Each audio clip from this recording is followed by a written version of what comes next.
morning everyone, my name is Simone Duvall and we are here today to talk about the poem Grandmother by Samene Shirazi. This is part 2 of a 2-part lesson. I hope that you watched part 1 first and you did all of the exercises. Now we're going to begin part 2. So during this lesson, students, you will need a pen or pencil, your notebook so that you can write, and your dictionaries. You can use an electronic dictionary or a regular dictionary. So students, can you connect the poet's life to the poem Grandmother? Remember I said the poet is Samene Shirazi. Can you plan and write a creative letter? In this case, we're going to write an email. And can you understand and use nouns, adjectives and verbs when you speak? Let's have a look. So I'm just going to remind you what we did in part 1. In part 1, we watched the video, the clip, the wooden bowl. Do you remember what that was about, students?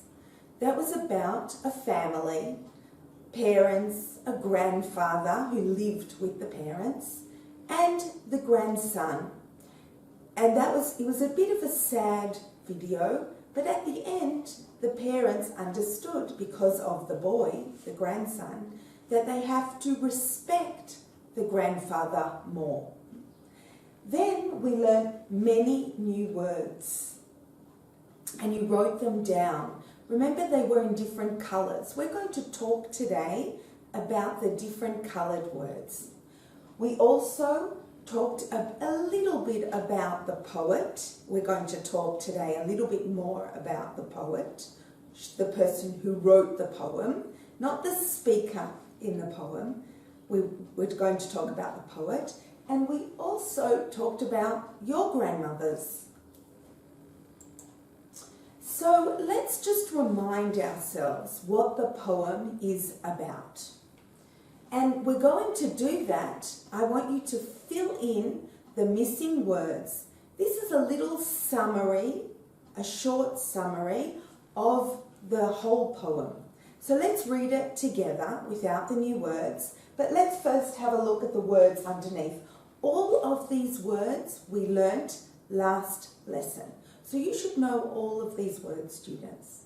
So we learned the word walk away, when someone walks away from you, felt, granddaughter, grandson, respect, cry, her day, take care of, and grandmother.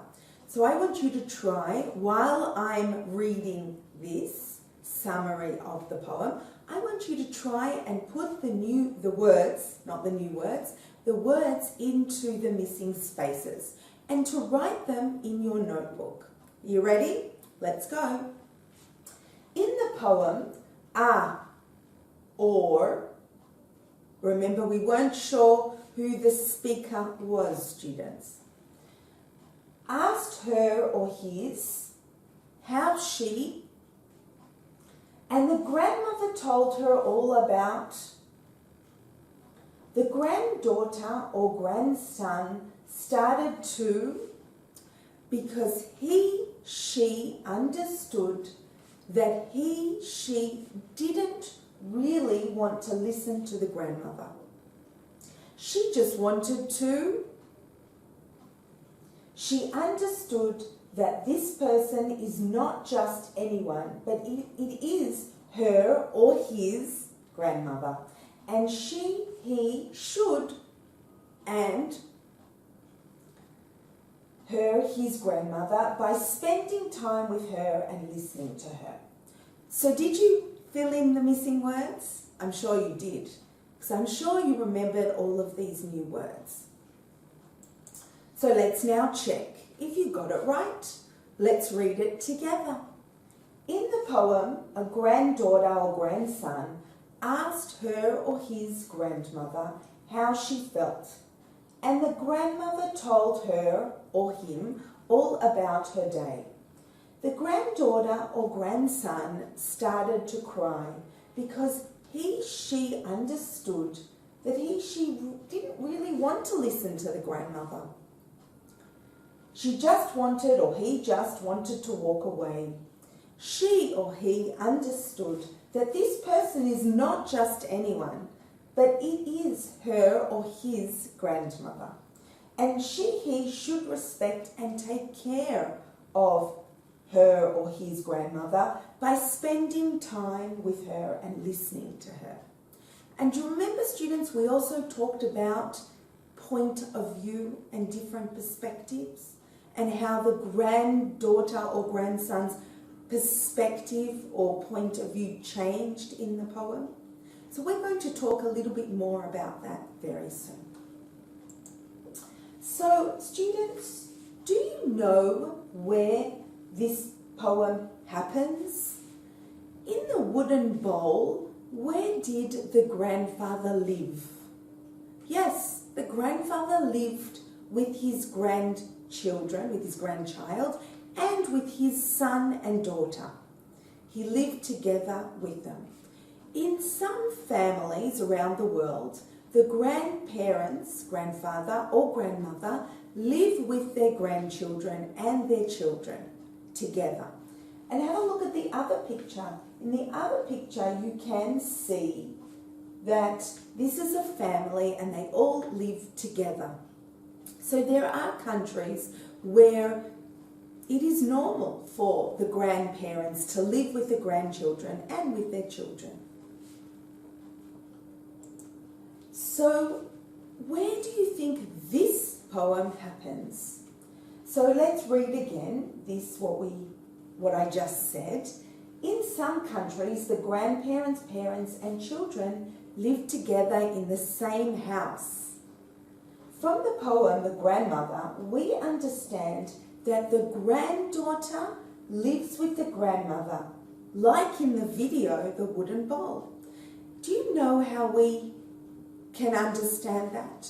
Because when the granddaughter or grandson walks past the grandmother's room and asks her how she felt, we can understand that she sees her every day, and that may be one of the reasons why she doesn't want to really listen to her, because she's used to seeing her every day. Another reason I think that the grandmother lives with the granddaughter or grandson is because of the information or the things that I know about the poet. Let's read a little bit about the poet and see what we can understand about the poet and the poem that she wrote. Samini Shirazi, 1967, that's when she was born, in Karachi, Pakistan, and grew up in a close family. Her family were very close. In Pakistan, the grandparents, parents and children lived together in the same house. So in Pakistan, that is an example of a country that it is normal for the grandparents, the parents and the children to all live together in the same house. The children show great respect for their parents and grandparents. That is part of their culture. Shirazi's grandmother lived with her and her family. Her grandmother was an important person in her life. Shirazi wrote the poem Grandmother out of love and respect for her grandmother. So here, the respect that we didn't see in the poem, remember I asked you, what is the message of the poem? And we didn't see that in the video, is very different from how the poet felt about her grandmother. So that's important. This will help us understand maybe the reason why the poet, Shirazi, wrote this poem. Maybe she wanted us to think about how important it is to respect our grandparents. And not just our grandparents, but anyone who is older, the elderly. Remember we talked about those words?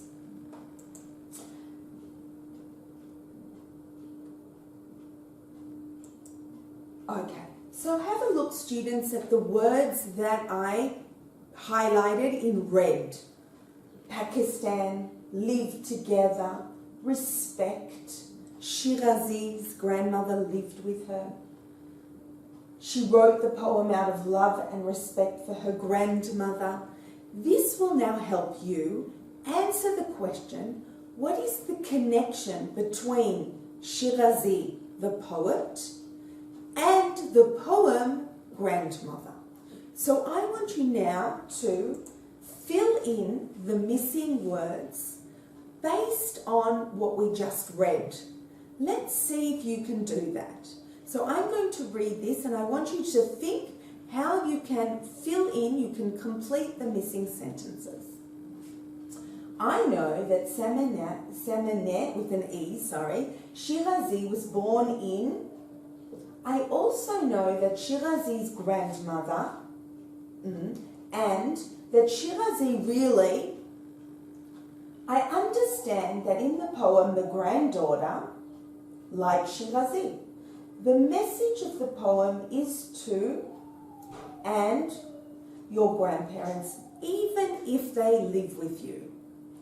Do you think you can fill this out, students? Think about everything we talked about, and can you see how I wrote the connection? I said that after I talked about the poet, then I said I understand that it connects to the poem. That is very important. So did you manage to fill it out by yourselves? Let's check your answers now. I know that Samaneh Shirazi was born in Pakistan. I also know that Shirazi's grandmother lived with her and that Shirazi really loved and respected her grandmother. I understand that in the poem, the granddaughter lived with the grandmother like Shirazi. So here is another thing that we can learn about the poem, that probably the speaker was actually the granddaughter and not the grandson. So no, it's not Shirazi who is the speaker, not the poet, but it is something that maybe Shirazi as the granddaughter wants to give the message. The message of the poem is to love and respect your grandparents, even if they live with you. So now, students, let's do a creative writing task on this poem. I want you to write an email to your grandmother or your grandfather, doesn't matter. Some of you have grandmothers, some of you have grandfathers. If you don't have a grandmother or grandfather, try and remember a time when you did. And if you also cannot remember that time, then just try and write to an old person maybe that you talk to. That would be good as well. Tell your grandmother or grandfather how you feel about them. Tell your grandmother or grandfather about the grandmother in the poem and how she feels. So to do this, students, I suggest that you write in Arabic or in Hebrew some things that you want to write and say. And then that will help you write the email. So I've given you the structure. You can write as much as you want. It must be in English, okay? So if you can, and use the words that we learnt in the last lesson and also the words that we reviewed in this lesson. Dear grandmother, grandfather, I want to write and tell you how I feel about you. I can't write for you. This is how you feel about your grandmother. And you can say some things that you should say mostly positive or good things. But if there are things that you want to say that are not so good, you can also say that. Remember, you're not sending this to your grandmother or grandfather. The grandmother in the poem we read feels We talked a lot about that, and you can answer that quite easily. Love, and then you write your name. So let's have a look at an example, something that I wrote. This is my example. This is not your example, but if you want to use my example to help you, that is perfectly fine. So I wrote down all the words that I had learnt in the last session and also a little bit of what we reviewed in this session. And I tried to use all of these words in my writing. You have these words in your notebooks. You should have the notebook next to you when you do any writing activity. You should try and use the words again and again. That is the only way to remember words, by writing them, by speaking them. Okay? So here are all the words that I learnt the first lesson, and I taught you the first lesson. Let's see, I'm going to quickly go over them, and then I want to see how you can use them in your writing. See you every day, work hard every day, respect, depend on, bad, alone, don't see you every day, take care of, live close, don't live close, sad, love, awful, terrible. Dear grandmother, grandfather, I want to write and tell you how I feel about you. I love and respect you. I don't live close to you and I don't see you every day. I want to see you more. I like to see you because you take care of me. The grandmother in the poem we read feels alone and bad. I don't want you to feel alone and sad like her. She worked hard, and her granddaughter or grandson doesn't want to be with her and does not respect her. Not like me. I want to be with you. I feel awful for the grandmother in the poem. Love your granddaughter. This is only one thing that you can write. You can write many other things. If you want to talk about how your grandmother takes care of you by giving you food when you visit her, if you want to talk about how your grandmother or grandfather gives you presents, you can write about that as well. So there are many things that you can write, and you have all the words, so it should not be too difficult. So now, students, I want to remind you of the words. We are going to look at these words after the break. Remember, we had green words, we had red words, and we had blue words. We are going to understand the difference between these words. So make sure you have them written on a different page, because we are going to talk about how they are different. All the red words are the same, all the green words are the same, and all the blue words are the same. They come from the same group. They are not the same meaning, they don't have the same meaning, but they come from the same group. So what are all these words? These we call parts of speech. We need to know the difference between the words, the parts of speech of words, for you when we use the dictionary. If a word is a noun, we need to know it's a noun, so then we can look for it in the dictionary. And also we need to know parts of speech for writing sentences. So there are nouns, adjectives, verbs, and adverbs. We're going to talk today about nouns, adjectives, and verbs. So what's a noun? A noun can be a person, a place, an object, or an idea. Grandmother, room, eyes, respect. These are all types of nouns. We have learned all of these words. Can you find all of the nouns in the poem? Have a look. When you find them, circle them. Can you see them? Right. Well done. They're all the nouns. There are many nouns in the poem. Now students, we're going to break. After the break we will talk about adjectives and verbs. And then we're going to speak about a picture using those nouns, adjectives and verbs. I'll see you after the break.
I hope you had a good break, 10 minutes, and I hope that the things that you didn't have time to do, you managed to make up.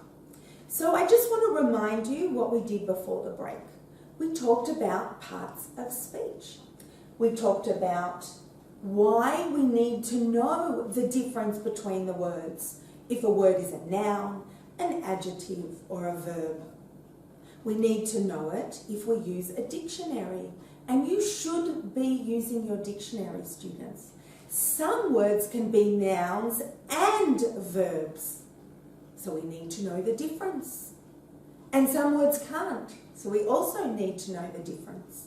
We also need to know what a noun, an adjective, and a verb is in our sentences. When we write sentences, we will write good sentences when we know what each word is.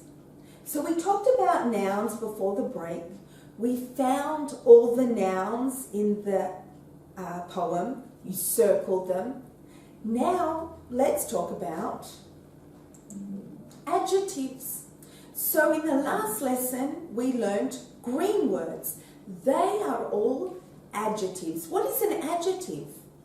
And adjectives are used to describe nouns. They're used to describe people, places, objects. And here are a few of the adjectives that we learnt. Sad, alone, bad, awful, terrible. These are all adjectives, and they all described the grandmother. They described how she was sad, how she felt alone. Do you remember that? So now, students, look in the poem and find the adjectives. Circle them, and then we will check to see if you got it right. Can you do that? Have a look. You know this poem so well already that it should be easy for you to find the adjectives. There are not that many adjectives in this poem. Can you find them? I'm waiting for you to look for them. Let's check you and see if you found them. Right, there are only 4 adjectives. Remember, we talked about the heavy towel when it was wet, right? We talked about tired bones, and we talked about old life. And we translated these words into Arabic and in Hebrew. So you have them also in your notebook, so you can check what they mean. Okay? Now let's go on. Can we match the adjectives to the nouns? Because normally they go together. The adjective goes before the noun or after the verb, but we're not talking about that here. We're talking about putting the adjective and the noun together, and the adjective goes before the noun. Can we say tired life? We may be able to. What about tired bones? That was in the poem. Can we say tired grandmother or tired towel? Some of these adjectives can go with more than one noun. Let's see. So now I want you, while I'm talking, to match them, and let's check which matches you made. There may be more than one answer.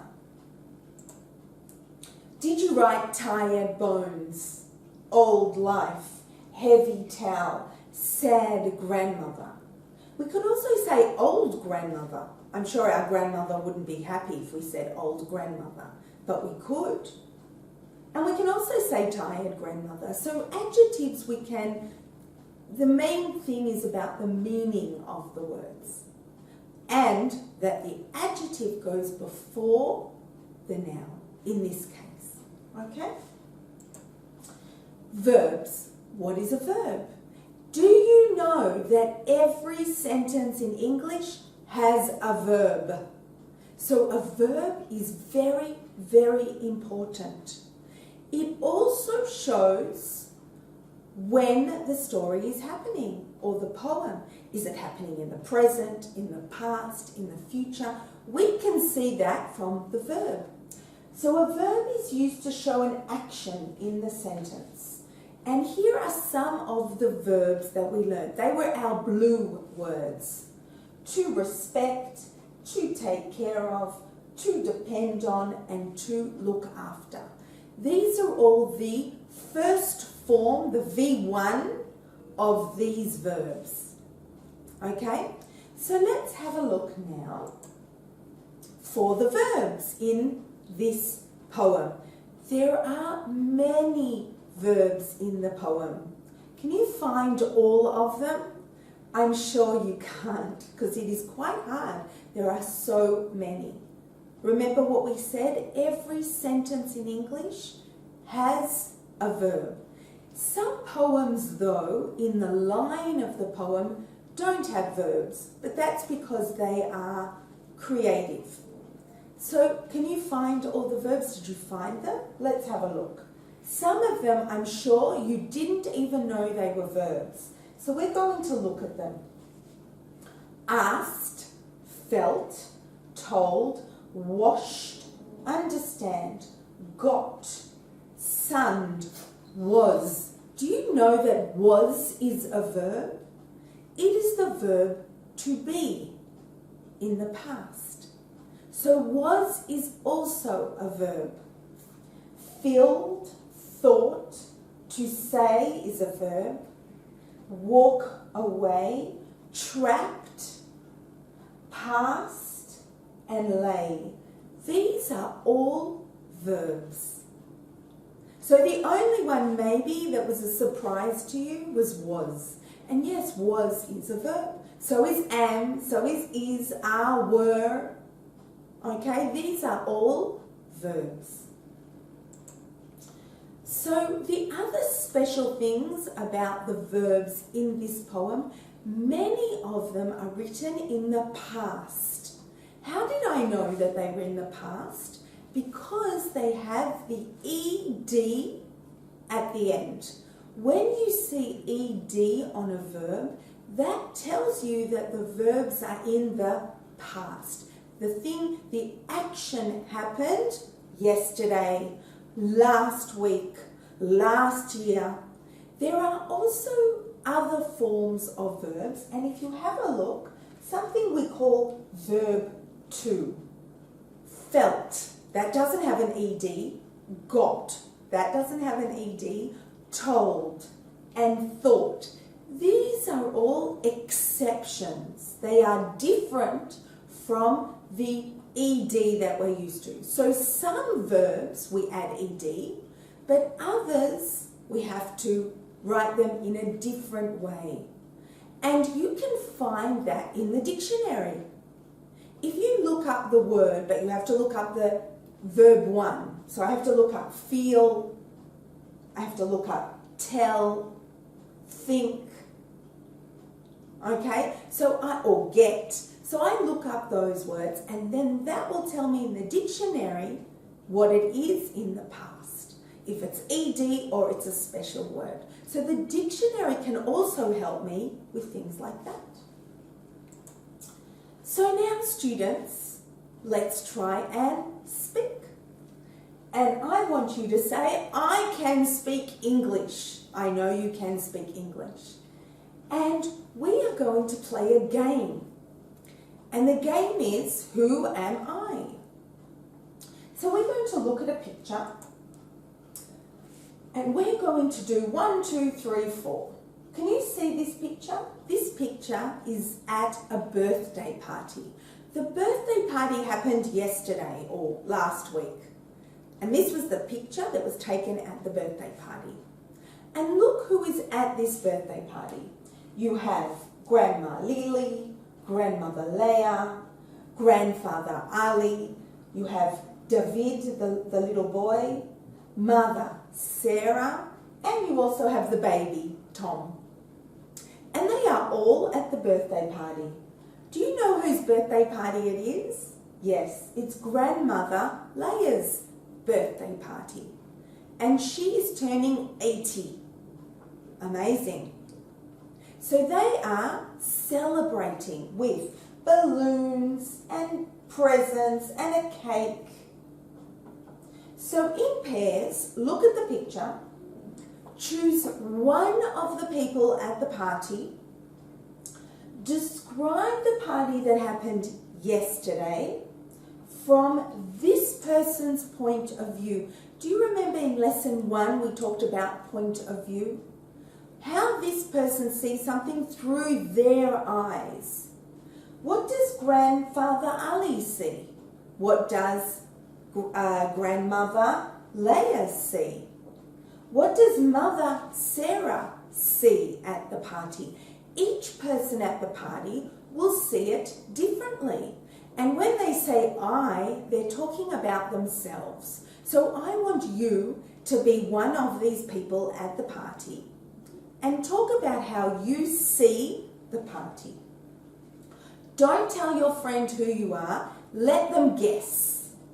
So what am I going to do? Because I can't just speak, I need help. What can I do? So the first thing I can do is I can look at the picture and I can write down all of the nouns in the picture. Remember, objects, places, people, ideas. Then I can write down the adjectives in the picture, the describing words to describe the nouns. Then I can write down verbs, which are the actions, what's happening at the birthday party. What happened at the birthday party. So this I can make up a little bit because I don't know really what happened. Only from the picture can I tell. So here's some nouns. Grandmother, grandfather, friends, family, presents, mother, happiness. Remember we said an idea is also a noun. Cake, balloons, baby, party, boy. These are all nouns. So I'm writing those down. And when I speak from the eyes of one of the speakers, the point of view, then I will use those words. Adjectives.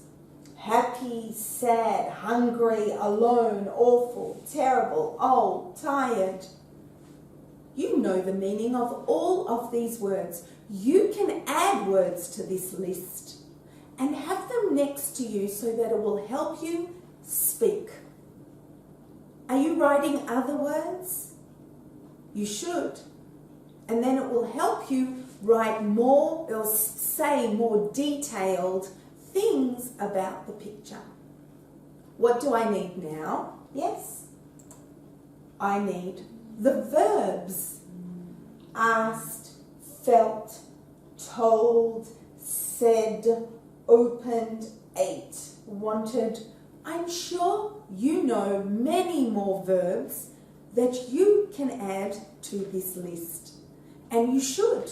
And if you want to, you can also look up in the dictionary for more verbs, more adjectives, more nouns that will help you. The other thing is that will help you in the dictionary. Remember next to all the words, there was a little letter, nouns, n, adjectives, a, d, j, and verbs, v.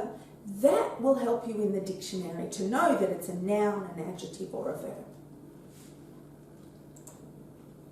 So here I have all of my words. And I suggest you do something like this so that you don't have to flick through your notebook to look for the words. The words are all there in front of you while you are speaking. And you can take your time. You don't have to speak quickly. You can speak slowly. Remember what we need to do. Number 1, we need to, with a friend, choose someone in the picture.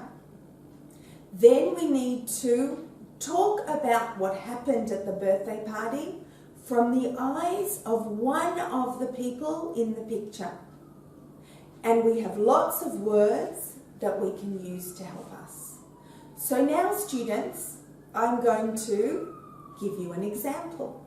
And I want you to try and guess who I am talking about. So do we need to look at the picture again? Let's look at the picture one more time. Can you see the picture? Let's see who I am talking. Who am I? Okay. So, hi everybody, it is so nice to see you. Wow, what a wonderful birthday party you gave me. There were balloons at my birthday party. There was a cake at my birthday party. I didn't want anyone to know that I was 80, but okay. I was so happy at the birthday party. I felt so loved by everybody at the birthday party. And it was so nice that my daughter Sarah came to the birthday party and my grandchildren came to the birthday party. Baby Tom was so cute. Do you know who I am? Can you guess? If you said grandmother Leah, then you are correct. Let's do another one. Okay. Yesterday I was so upset. I was so sad and alone. They didn't do a birthday party for me. Why did they do a birthday party for Leah? I was 80 last year. I didn't want to go to the birthday party, but Sarah, my daughter-in-law, said that I have to go to the birthday party. It was nice to see my grandchildren, Tom and Ali. Was it Ali? No, Tom and David. It was nice to see them at the birthday party. And it was also nice to see Leah and Ali. But I was sad and alone. Can you guess who I am, students? Let's see if you guessed. If you said that I was Grandma Lily, you were right. Lily wasn't happy at the birthday party. You can see she even looks a bit angry. So now, students, I want you to do the same. You can, if you want, choose a different picture with lots of people in the picture. Give them names and you can describe the people in the picture, again, from the point of view of the person. You are that person and your friend has to guess, who am I? So now, students, can you say, and I know you can, I can connect the poet's life to the poem. Simone Shirazi, I can connect her life to the poem. Yes, you can. I can plan and create an email and write an email. Yes, you can. I can understand and use nouns, verbs and adjectives in speaking, describing something that happened to me from my point of view. So, well done, students. You did very well this lesson. And you can practice all of these things after the lesson. You don't need just to do it in this lesson. And it was very nice to see you. We are now finished with the grandmother. I will see you in another lesson. Goodbye.